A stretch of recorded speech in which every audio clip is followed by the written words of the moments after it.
Hello and welcome to today's video. Here's everything you'll need for a web of a dream catcher. Literally the essentials, really. Alright, so you're going to start with grabbing a pen and a piece of paper. Here I have my project ready for the outline, so here's the best way to find out where to put the strings for the web in an even manner.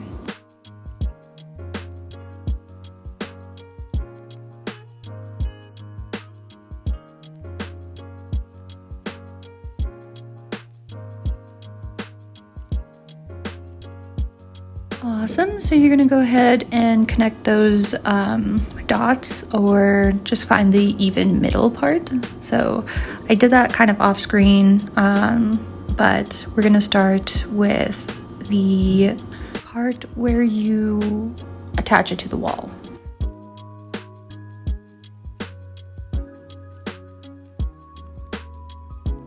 What I'm doing here is placing the thread through 2 beads across from each other, and I'm kind of going backward underneath the string and kind of back through the same second bead that I went through the first time.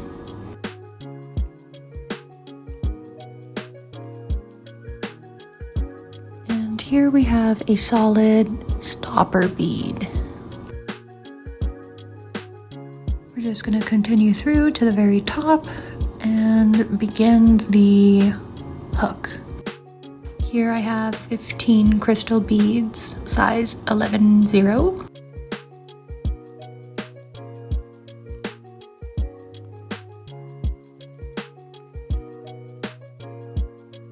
So I'm going about 4 beads down from where I came out of. It's usually a perfect size for a tack.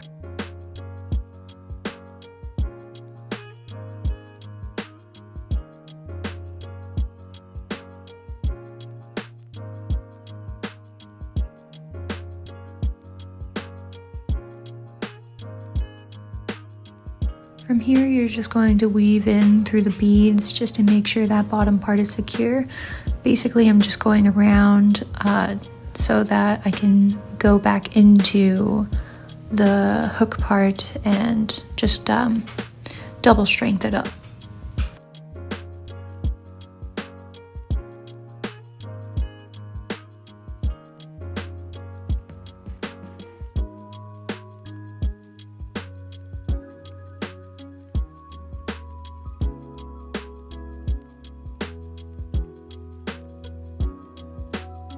From here, we're going to go to the opposite end of that hook, right down into the middle of it.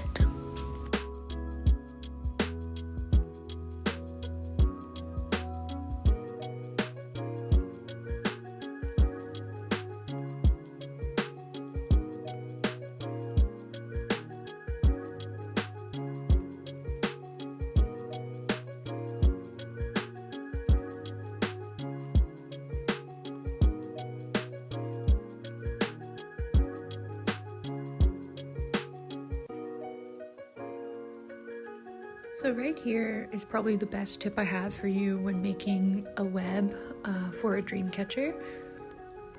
As you can see, I've made about 8 dots around that circle that are evenly spaced out. So everything is in its perfect spot. And because this is a peyote stitch dream catcher, it really doesn't matter exactly how far apart they are due to the beads being peyote stitch. So just whatever looks like it's in the middle and attached to each other, it's totally fine. I also found that while doing this, threading the needle upward or like toward you worked a lot nicer than up and down and through. Alright, so here we are finishing the first round.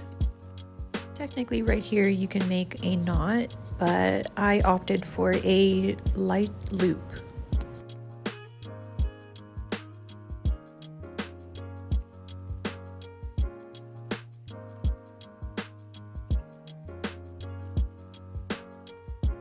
I also wouldn't worry too much about keeping it really tight, just as like the second round kind of keeps it nice and tight together anyway. Right now I'm setting up the base for the second round, so it goes through the same first thread from the first round, and we're just going halfway down that and making another little loop, and you can see it kind of like doubles up that string, and that's where you'll tell that it's the second round. So for the second round, we're going to start adding some beads. The first round, you don't use beads, so just grab one crystal bead and we'll start the second round.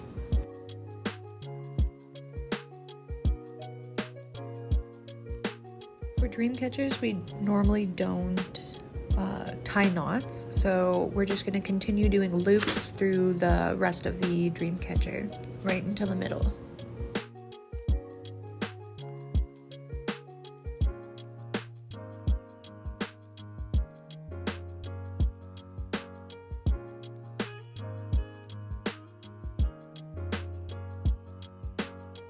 So again, we're just taking one bead and making a loop on the next line over.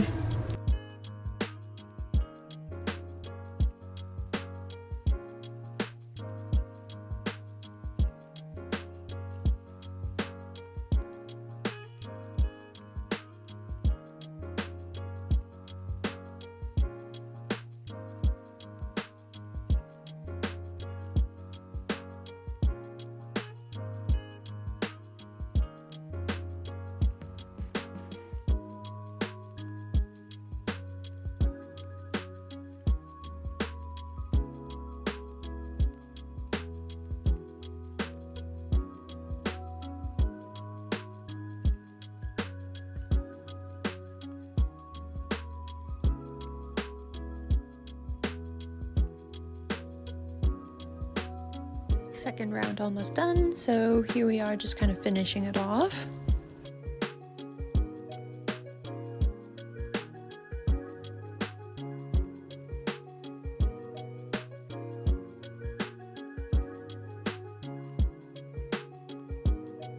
So what we're going to do is basically the same thing we did with the first round. So we're going to go kind of halfway down the thread to make a loop, and that begins with going through that first bead.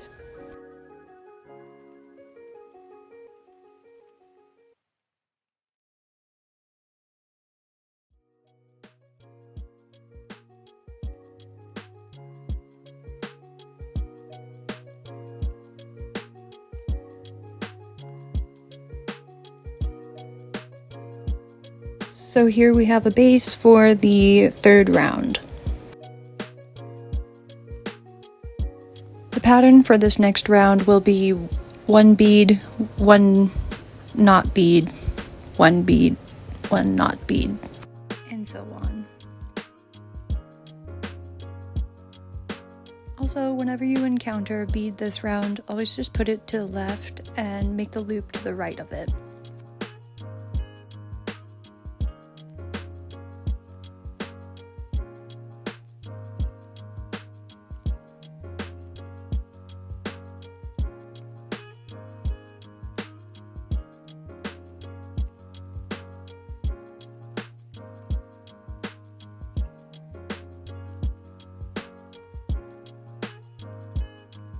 So this is why you don't keep it really tight, so that you can move the centers around and just keep it nice and even.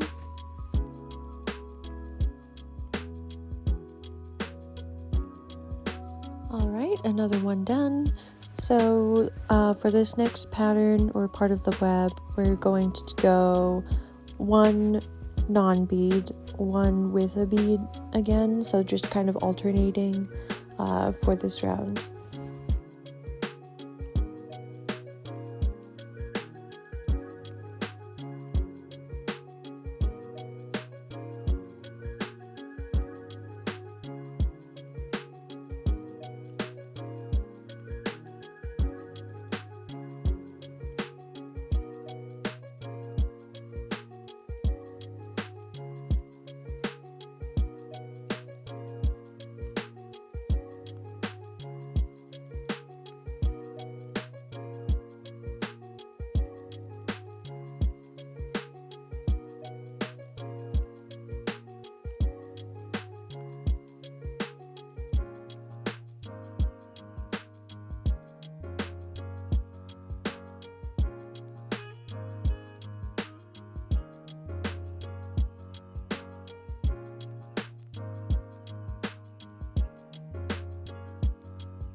So we're almost done, and I messed up on this last part.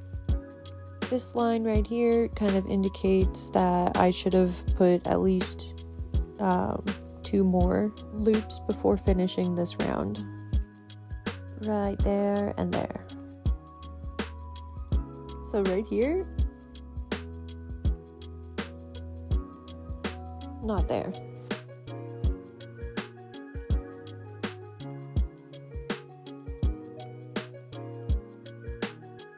So because Sense wasn't in the room with us, we're just going to keep going with what we have.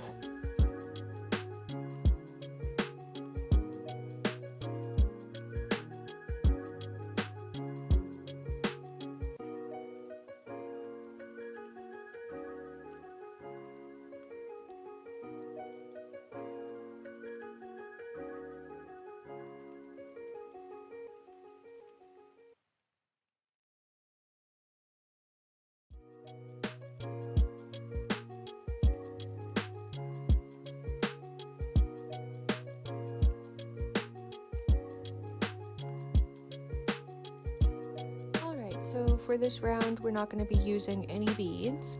This is our second to last round.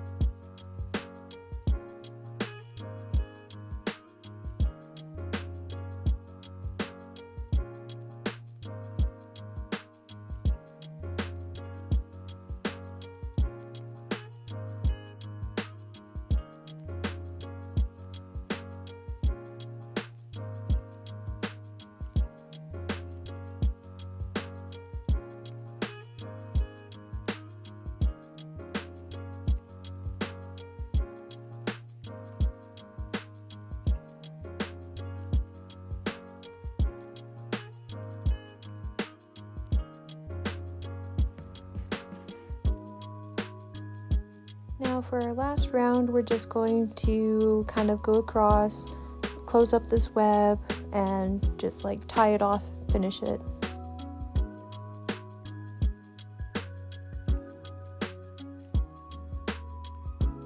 So I'm still going in that rotation just until it gets smaller and smaller.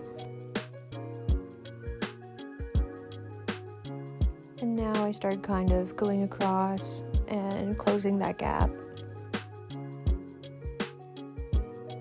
So now I'm going to tie it off with just a double knot.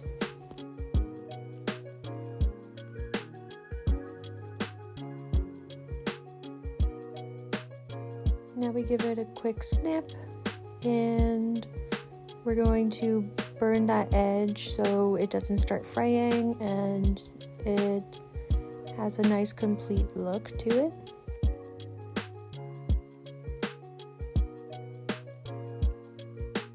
So here we are, a little wobbly but still very beautiful. So now I just have to pick up some more beads for the tassels, and maybe I'll make a part 2 on finishing the Dreamcatcher. Thank you for watching. See you next time.